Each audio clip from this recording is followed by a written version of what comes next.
What's up, duelists? Your boy is back with a brand new dragon list. I'm going to take some time to explain the list, and I'm going to show you some matches and show you guys how this bad boy works.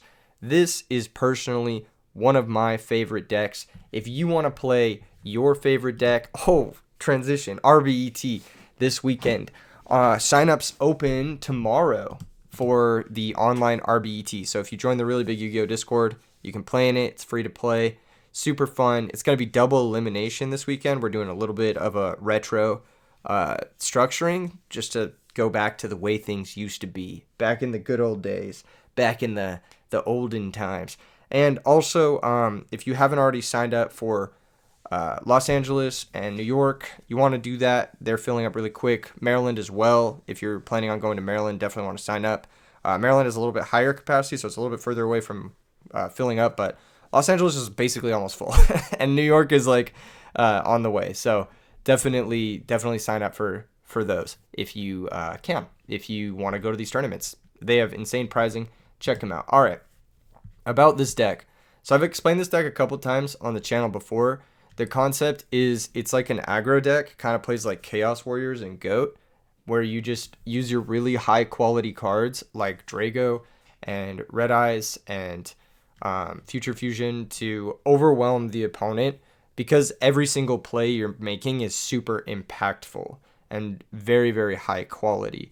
In addition to this older structure of the deck, kind of innovated by Richard Clark, I've added 3 DD Warrior Lady and a Rhoda, and I've done this in the past, and I've taken this to several tournaments and had great results at all of them. I think DD Warrior Lady plus Rhoda is like exactly what this deck needs. It answers a lot of cards that normally give this deck trouble, like Colossal Fighter, Ancient Fairy Dragon, and just big stuff. It also helps you play through Honest, Kalut, and it also helps you play through Annoying Battle Recruiters, Spirit Reaper, any sort of wall, basically. It just helps you get through that so you can continue to apply pressure. It's just a fantastic card in the format in general. I think a top 5 generic monster in the format, and it works really well because it never hits the grave. It banishes itself, so it doesn't conflict with your Totem Dragon, which is really ideal. You don't want to shut off your own Totem Dragon. So the card is just a perfect synergy with the deck. Now, something I saw a couple people in the Discord doing was they've had some success locally playing triple Fiendish Chain. And I don't really know how I feel about that, because Fiendish Chain is overall lower impact than something like Bottomless Trap Hole, overall lower impact than something like Royal Oppression, cards that I normally play in this slot, or like a second Starlight Road, overall lower impact than those cards. So I'm not sure how I feel about it, but I've played a few matches, and maybe we can draw some conclusions from that. And then they were also testing this Return from the Different Dimension, a card I've had middling results with in the past as well. I built this list basically as taking what they had changed from their lists and adding to what I had played before. I'm also playing one Giant Trunade because it works really well with Fiendish Chain. So that's just kind of like a little synergy bump that you get from playing the one Giant Trunade. Sideboard, 2 Cyber Dragons for machines. That matchup's really tough. That's probably the hardest matchup for this deck. Warrior Lady helps a lot, but you still need to have some sort of way to get rid of Machina Fortress easily, especially because this list is not maining the Bottomless Trap Holes. So yeah, definitely want to have a good game 2, game 3 versus machines. 1 Light and Darkness Dragon, you can summon this off of Totem Dragon. So it's just a 1 of. It can do a lot of work in some matchups. Triple Nobleman, because you just need to clear Raikou, and Raikou decks are at an all-time high right now. Vayu Turbo is the #1 most played deck, and a lot of other decks like Machines and Lightsworns are playing Hamsters and Raikous as well. So set monsters are actually at an all-time high, Blackwings are at an all-time low, and so as a result of that, Nobleman Crossout has a lot more application. Normally I hate citing this card, but I think in Dragons it's particularly good because people are going to be forced to set against this deck against their will, and it just helps you close out games. Like, for example, if you just have like a Drago, your opponent's going to have to set a monster, and you don't want to give them a lot of time to find their outs, right? So you got to knock their guy and then just close out the game as quick as possible. That's why I like this in this deck. Could possibly go down to 2. I don't really know when you would side in all 3, but who knows? Maybe against like the super flip heavy deck. Double Soul Release. As for Lightsworns for Frogs, Frog matchup's kind of a bitch. Double Bottomless Trap Hole, because Blackwings is still a deck, even though it's less popular. Double Chain Disappearance. This helps against Debris Dragon decks and Frog decks. Double Rivalry of Warlords. Now, I know Rivalry's not that good in Edison format, but I think it's still good enough to play it in this deck, and I think it's still mandatory because it just, like, instantly improves a lot of really bullshit matchups. Like, I would say it's good against just about everything that isn't specifically Blackwings or Machines. So, borderline main deckable in this deck, but just really, really solid. I've actually played it main deck before in tournament and won the tournament. So, definitely a card you can main deck. And then one Dark Bribe for just bullshit, basically. Just for, like, catch all against Dragon Turbo and an extra way to defend your floodgates post board. Anyway, let's get into it. Let's get into the matches. You guys can kind of see what's going on. Got a couple of replays for you. Here, I win the rock, paper, scissors, a rarity on this channel. So, opening hand is really intriguing. This hand doesn't have any of the Fiendish Chain new cards in it, but it's a really good opening hand. This is the reason I like to play Starlight Road in this deck, because you want to play into sweepers, like, aggressively. You don't really want to think with this deck.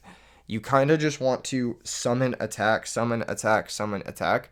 It's a pretty linear deck in a lot of ways, especially when you have a Starlight Road set. When you don't have a Starlight Road set, that's when you have to get kind of, like, tricksy with it.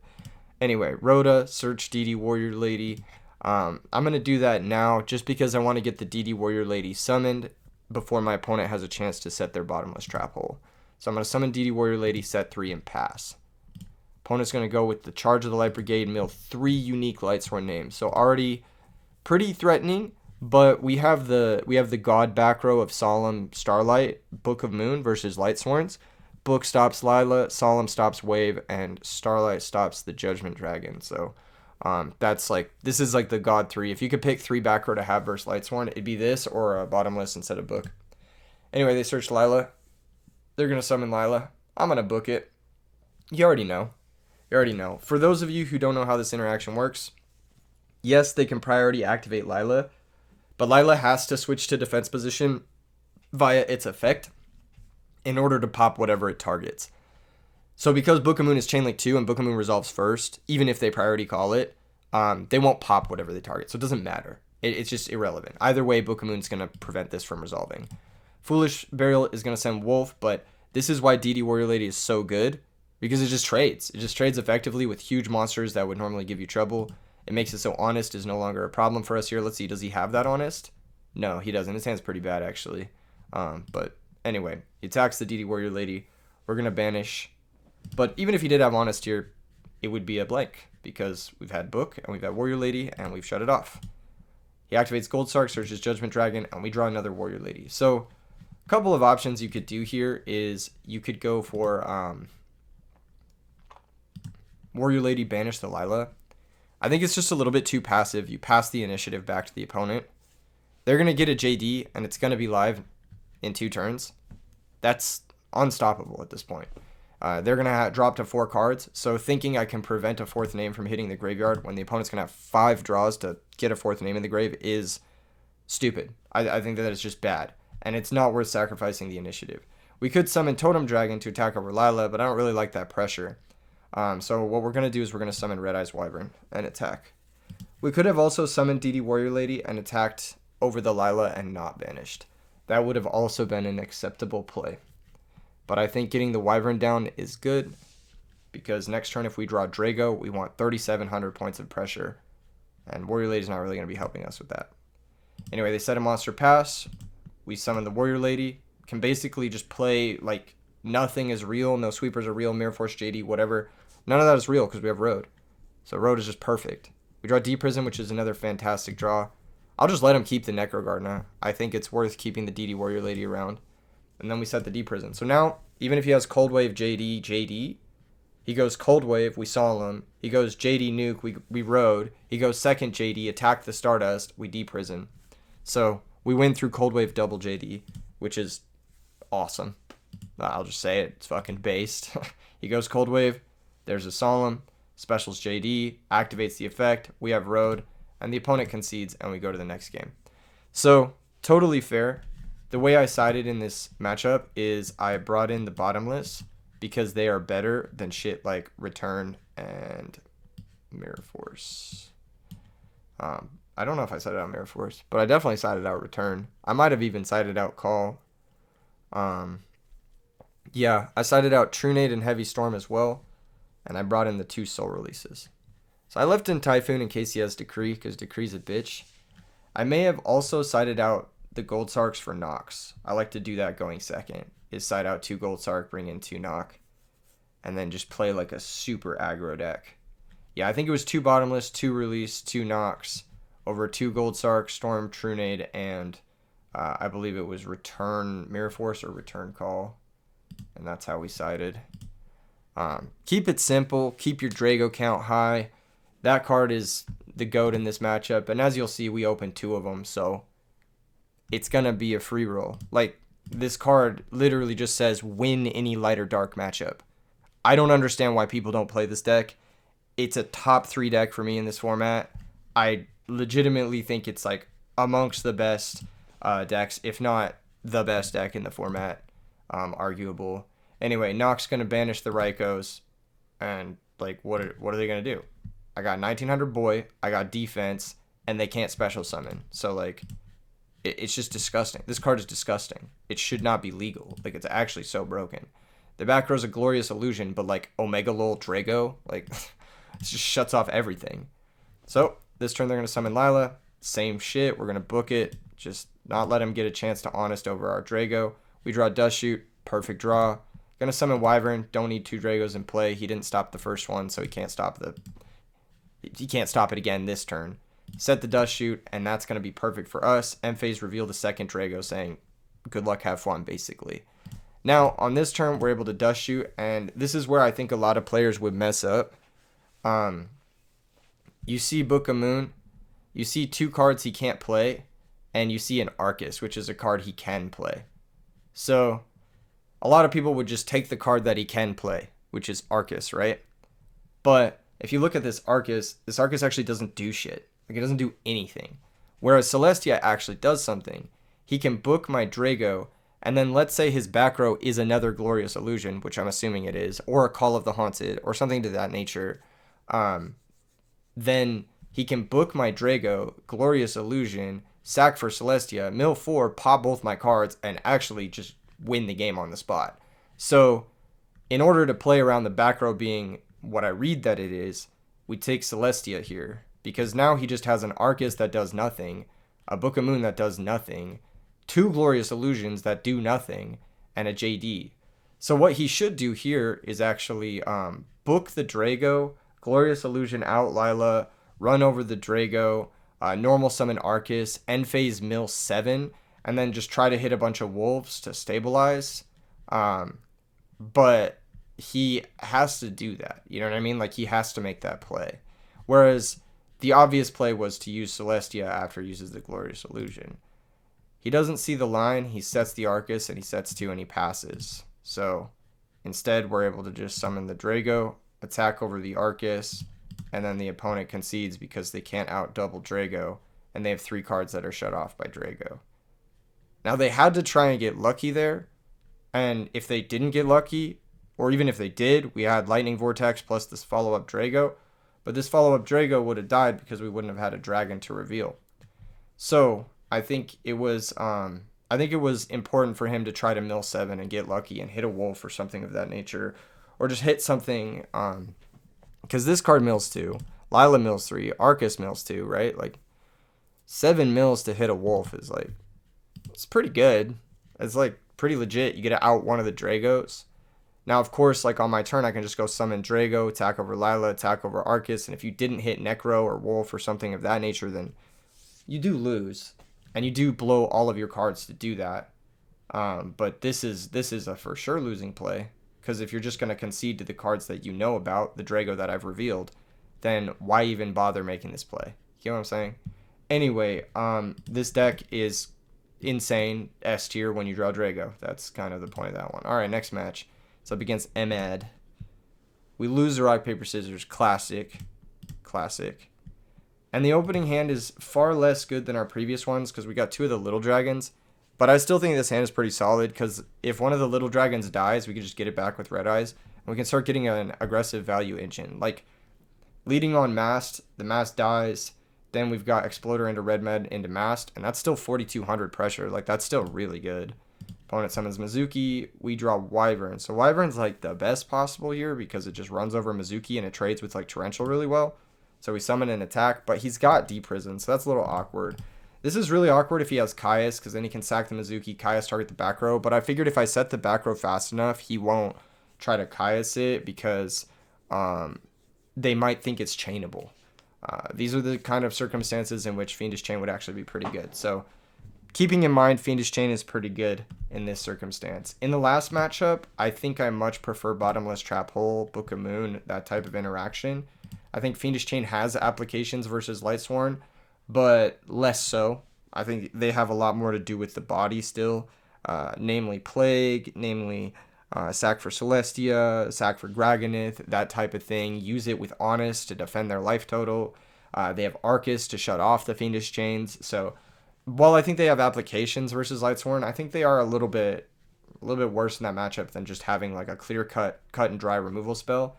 In this matchup, however, I think cut and dry removal spells not always the best. I mean, if they go like Bionic, sometimes it's better to have Fiendish Chain. Or if they go Kai, sometimes it's better to have Fiendish Chain. Or if they go Dark Armed, sometimes it's better to have Fiendish Chain. So in this instance, it would be nice to have a Fiendish Chain. I hate Mirror Force versus zombies. I almost always side it out, but we're forced to set it here because if he has Spirit Reaper or some sort of like hand poke thing, that we just don't want to get hand poked, basically. Pass the turn back. Sangan is summoned off the top. So I knew they top deck Sangan because they didn't shuffle their hand. So I'm like, they didn't have Sangan last turn. Let's see what's in their hand just to see what's up. You got Instant Fusion, Book of Life. Both of those are kind of dead right now. They do have Heavy Storm and Solemn Judgment, which are both really good cards. They're going to attack for 1,000, attack for 17. Pretty solid move from the opponent here. And they're going to set Solemn and pass. I draw Drago, and I'm like, Drago's pretty fucking good. It kind of just wins because it's a dark matchup. So summon Drago, and they let it resolve. So I'm like, okay. Back row's got to be like Call of the Haunted or something. I'm going to attack over Mizuki or return. Something like that. Because just letting this card resolve is silly. This is an auto win card in the matchup. Either that or they have a Caius. They've been sandbagging. They'll sack Sangan for Caius, target the Drago, which sucks. They'll get a search. They'll be +1, but then I can Mirror Force the Caius and at least have the initiative, which is something to say. End phase reveal Mask because it's the most likely card I am to summon next turn. It's very realistic I will summon Masked Dragon next turn, depending on what the opponent has. They draw Krebins, and this is pretty funny, because the opponent doesn't play Carbonella Warrior. They can't instant fusion out Carbonella Warrior and then make a 6 with Krebins, which would be a really strong play. And this is why I would recommend playing Carbonella Warrior as your 4 over Darkfire Dragon, just because this card absolutely cucks this deck if you don't play Carbonella Warrior. If you do play Carbonella Warrior, this card's no problem. So it's just, there's very little upside to playing Darkfire Dragon. It only really comes up when you brain a Red Eyes or if you need a third Dark for Dad. Like, that is literally the only time. But usually the deck doesn't have issues finding Darks. Usually you have too many Darks, if anything. So I think that just having Carbonella Warrior so you don't instantly lose to Drago is good. Anyway, they're forced to pass. They didn't bother summoning the Krebins. They can't make a 5 because Catastra and Android are both light and dark. So they just can't do anything with this hand, which is really funny. I think it's really funny, at least. Anyway, a normal DD Warrior Lady, but they solemn the DD Warrior Lady, which sucks for me for a lot of reasons. Because I wanted to get it banished for return, and I wanted to keep it out of my graveyard so that they don't have Book of Life live. And I wanted to banish the Sangan so they can't search something powerful, right? Like, I just wanted to get rid of this card. And yeah, that's pretty much that. Here I'm like, I would normally have Starlight Road in this return slot. So you can see why I like having 2 roads. I attack the Sangan. You can kind of piece together what's about to happen here. I set the return, and I'm like, this is why I don't like return in this deck. It just never does what you want it to do, and it just kind of like lingers, and your opponent always outs it before it matters. And I know that that's kind of like confirmation bias, but like, I set this return because it's greed. It like forces you to play greedily, right? If this return lives, I win next turn. I go return, bring back Wyvern. I can double tribute for Red Eyes. I get the Wyvern in the grave. I bring out Drago. I have Red Eyes Drago going with Wyvern in grave. Like, that's fucking awesome, right? But it forced me to play greedy. Like, it forced me to play in a way that's not good. Because, like, otherwise the return just sits in my hand and isn't a good card. It's a mulligan. So it forces me to go -1. Whereas, like, Starlight Road, it rewards me for playing greedy. It rewards me for playing like an idiot, which I think is more becoming of this deck than Return from the Different Dimension specifically. Anyway, Heavy Storm clears. Normal Krebins pass. We don't have the fucking return play, so we're just kind of stuck here. We can summon attack after we Typhoon. Reason we Typhoon there is because it's most likely Call of the Haunted, but just want to get rid of it in case it's like Torrential, Mirror Force, that sort of stuff.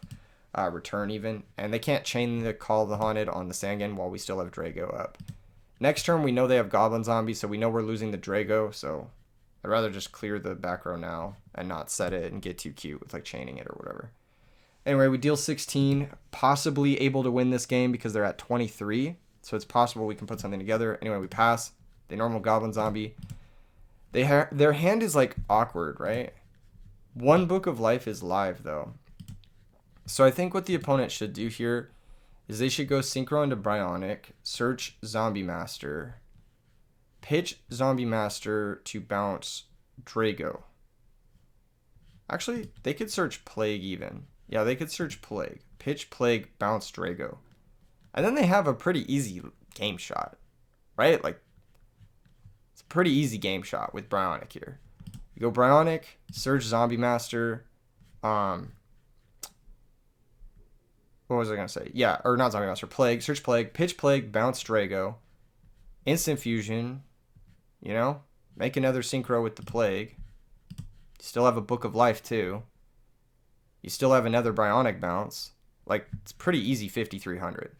I don't know. Opponent misses that completely though. Just goes Goyo Guardian to not steal my Drago, which is wild. I remind them that the Goblin Zombie search is mandatory, and then I learn a little bit about this player as a result.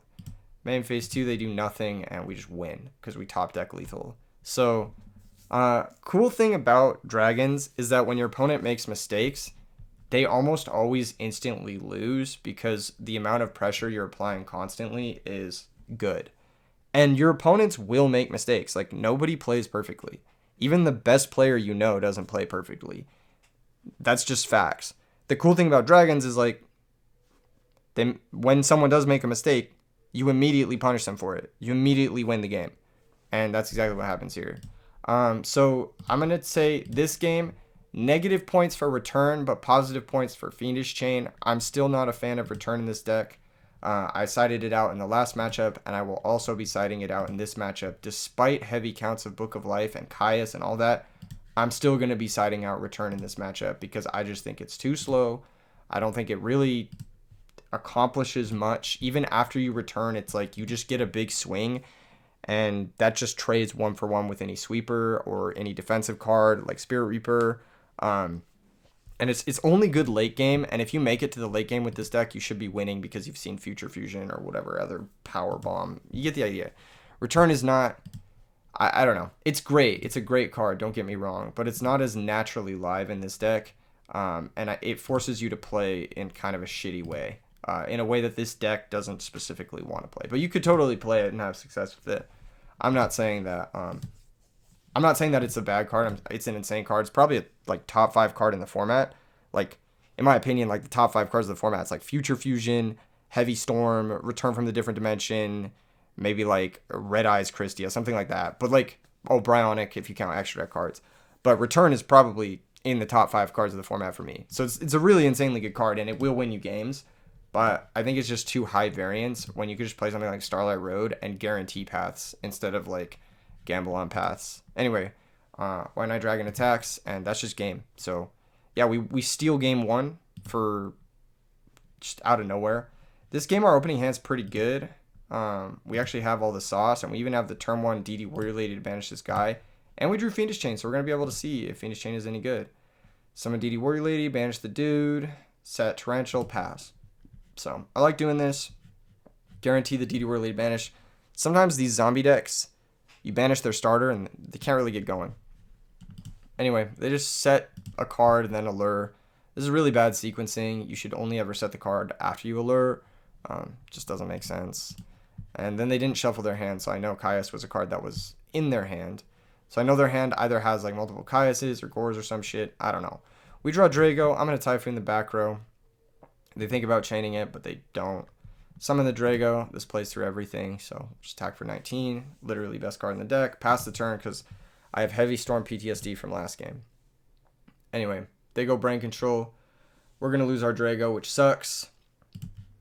That is the one way this deck can out Drago, is Brain Control. And now it's gone. So if I ever draw Red Eyes, I can bring back Drago, and it's pretty much safe. We draw into DD Warrior Lady. So I'm going to summon that and attack. It's better if they have like a Pyramid Turtle set. That way we don't have to play into a sweeper.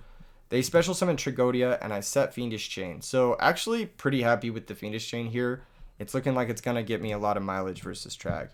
He switches the Trag to attack. You'll notice in hand he's got the Dark Arm, Psychic Commander, Book of Life, but a lot of these cards are kind of dead right now. Attacks with the Trag, and then we Fiendish Chain, so it stops the attack and makes this a 0/0 vanilla. Passes a turn, we draw Drago. So I'm going to play it as a back row because they didn't torrential my Warrior Lady on the summon. Like, the reason so I should have factored in that my opponent is probably a newer player, right? And that it could still be torrential. But if my opponent was not a newer player, this would absolutely not be a torrential. They would have just torrentialed on the DD Warrior Lady summon. Because if they don't have a level 4 for Trigodia, then they're spending their high value Trag on the DD Warrior Lady instead of their torrential tribute, which I'm most likely never going to play into, right? But as a result, they expertly played around my Fiendish Chain top deck Drago overcommitment normal summon, and we get blown out by torrential tribute here. And this is why I think Starlight Road is so good in this deck. Like, because like think about it, like, okay, let's say this was a Starlight Road instead of a Fiendish Chain. They just trade the Trag with the DD Warrior Lady. I'm pretty happy about that. I top deck Drago, normal Wyvern, the torrential. Like, you know what I'm saying? Like, Starlight Road forces you to play correctly when you have it in your deck. Whereas, like, not having the Starlight Roads in your deck, it makes you play like an idiot. I don't know how to say it. I didn't have to normal summon there. I could have just attacked over the Trag with the DD Warrior Lady. I could have done that. I didn't have to normal summon the Drago. But opponent's at 38. I wanted to close the game out. I'm thinking, why not apply a little pressure? Force the back row if it's real. And then if we top deck Red Med, we have like a guaranteed game shot, right? Normal Psychic Commander attacks for 14. They set a new back row pass. We drop Book of Moon. I set Book because I want to save the Wyvern for my game shot if I top deck Red Med. Attacks for 14. We draw a Mass Dragon. I'm like, all right, I'll try and trade this. We swing. They have Mirror Force. I chain Book. They top deck Spirit Reaper. And then they're able to Synchro. Again, they don't make Bryonic, but it doesn't fucking matter because they have Dark Arm Dragon for game. So, yeah, that's going to be that. Pretty frustrating game. I think I had a bad read on the opponent. I thought that they would for sure torrential my DD Warrior Lady. And I overcommitted into a back row, and it definitely cost me. If I just run over the Trag there, then I don't know. I'm kind of chilling, low key. They kind of can't win. Anyway, I get to go first game 3 because I stole game 1 somehow, and I draw my sideboard card, which is Rivalry, and I think this card is really good. I draw into Red Eyes Wyvern, normal that, set 2, 3 actually, and pass. Opponent just sets a monster and sets a back row and passes. We draw Book of Moon. I normal the Drago and they don't bottomless. So, I don't know. This is not really like, I don't want to say accurate testing, but if they bottomless here, I'm booking the Drago and I'm not attacking.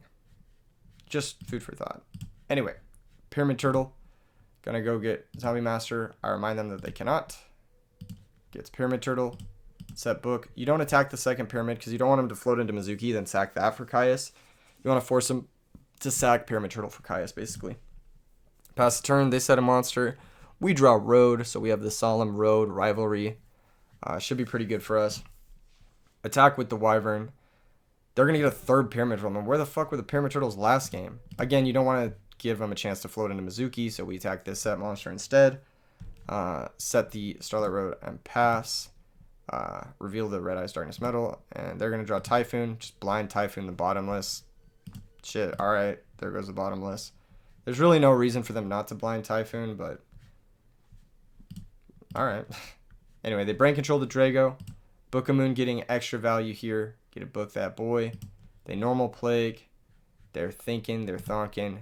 They synchro with the Reaper. And I'm like, dang, that Fiendish Chain Fear got them getting rid of their Reaper, which I definitely cannot deal with under Rivalry very effectively. Anyway, they go into Ally. I flip Rivalry, get my +1 plus Floodgate. So this card actually doing a shit ton of work right now. And now if my opponent actually attacks over the Wyvern, I fucking lose. Because he knows I have Red Eyes in hand. If he attacks the Wyvern, I can't summon the Red Eyes. And I just can't do anything about this Catastor. And I just lose to the Catastor. But my opponent misplays and attacks my Drago. So there's like so many mistakes. But I mean, I'll take him. I'll take him. Now here I make a mistake. I should have Heavy Stormed. And then made Stardust Dragon off Starlight Road first before going for this play because it preserves my Solemn Judgment. I just forgot about it until like a few turns later when I was like, oh, I definitely should have done that.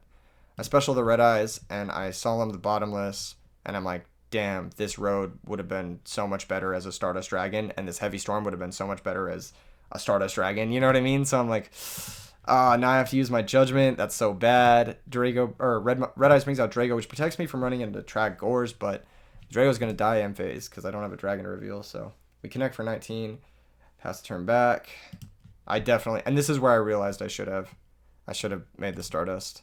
Not only that, but it's just fucking 2,500 more damage if his back row is nothing. He Book of Life's Pyramid Turtle instead of Spirit Reaper. Once again, kind of fearing the Fiendish Chain, which, understandable. He did see it last game. Draw Book of Moon. So Fiendish Chain putting in a lot of work even when I don't draw it, which is nice. Attack the Pyramid Turtle. They're going to get Goblin, set Book. They set another Goblin. We draw another Drago, which is okay. Normal it. Attack. Goblin Zombie's going to search Mizuki. Attack the other one. They're going to no target, I think. Do they know target? Yeah, they know target. Normal summon Zombie Master. Pitch Mizuki. Bring out Plague. They try to synchro into Yugioh, but I remind them that they cannot. They must synchro into a Zombie Master while rivalries... Or not a Zombie Master, a Zombie Monster while rivalries face up. We draw Dust Shoot. Kind of dead here. I'm kind of tripling down on my not using Heavy Storm into Road. At this point, it's mostly just because I don't want to explain to my opponent that how... Never mind. I just don't want to get into an altercation where I Heavy Storm and they send their back row to the graveyard and I'm like, wait. Red Eyes bring out the Drago. Because I'm pretty confident that I can close this one out as long as they don't remember to Mizuki back Spirit Reaper and stall me out, basically. We attack over the Revive King. Eventually we'll draw a Fiendish Chain. Like, eventually we'll draw an out. But we can no longer summon DD Warrior Lady alongside this. However, we do have Book, so we can like book our Red Eyes, summon DD Warrior Lady, attack a Spirit Reaper, and banish it. Then reflip the Red Eyes, use it. Like, there's so many things that just work here. Anyway, we bring out the Drago. We finally have a Dragon to reveal, and the opponent just concedes. So, a lot of mistakes from the opponent. I definitely missed with my list. We're going to go back into it real quick. I definitely missed the second Starlight Road. I wished it was in my deck over this garbage. And I kind of missed the bottomless too. I was citing him in every game. So I think what I would do is like something like this and literally just play one. I don't know, man. Like, I know that that's crazy, but just having one Fiendish Chain is pretty cool. That's it. I would just do that. And I would try it like this. And I would even try the Trunade. It's possible you could like cut the Trunade and like play a second Fiendish Chain as well. It's not the weirdest thing in the world. But this is where I'd start. I think having one Fiendish Chain in your deck is good, though. Like, I think it's just a good option. It makes people respect it. Makes people think about it. Makes people make bad plays. It can randomly be very effective at negating things. Like, sometimes you can negate a Christia or negate a Vanities or negate a Caius that's going to banish your crucial guy or something like that. But I really like double Starlight Road in this deck. I think it should be played that way. I also personally really like Triple D Prison. I just like having 1, 2, 3, 4, 5, if the third deep prison, 6, 7, 8, 9 ways to just generically banish monsters. I think that that's pretty nuts. A lot of games you can just run your opponent out of win conditions just by banishing everything that they have to play with, which is pretty cool. And then for the sideboard, the big changes I want to make is I will cut 1 chain disappearance. I think 1 is still fine. I definitely like the double rivalry. I think that they are super, super good in this deck. And I might even side some Fiendish Chains. I'd probably cut a knock. You got 4 extra slots to play with. You can play Pulling the Rug. Strong card. Helps you defend against frogs. Caius, that's generally pretty good. You could play more Pulling the Rug. You could play Trap Hole, which is a good card against Blackwings. This card. You could play Compulsory as a 1-of. You could play a Smashing Ground. You could play a lot of different spot removal spells. I think overall, this is probably where I'd start if I was going to go to a tournament. It's a little bit monster light for me. I might try to fit a second Totem Dragon, especially while siding the lads. But Fiendish Chain is interesting. I don't think it's terrible. It's definitely worse than all the other removal. I think all the other removal is like just kind of better. And I think Starlight Road is also kind of better. And I think playing Fiendish Chain makes me want Starlight Roads more. But yeah, I definitely could see it. Definitely could see it having some success. Even triple Fiendish Chain could have some success in siding the bottom list. Like triple Fiendish Chain is probably. Nah, I just don't see a world where it's ever better than bottom draft. I don't know, man. I'm just like, yeah, you Fiendish Chain something and then you still have to clear it. Like, how do you clear it, right? Like, what? I guess Fiendish Chain, is it better to have Fiendish Chain after you resolve Future Fusion? Probably.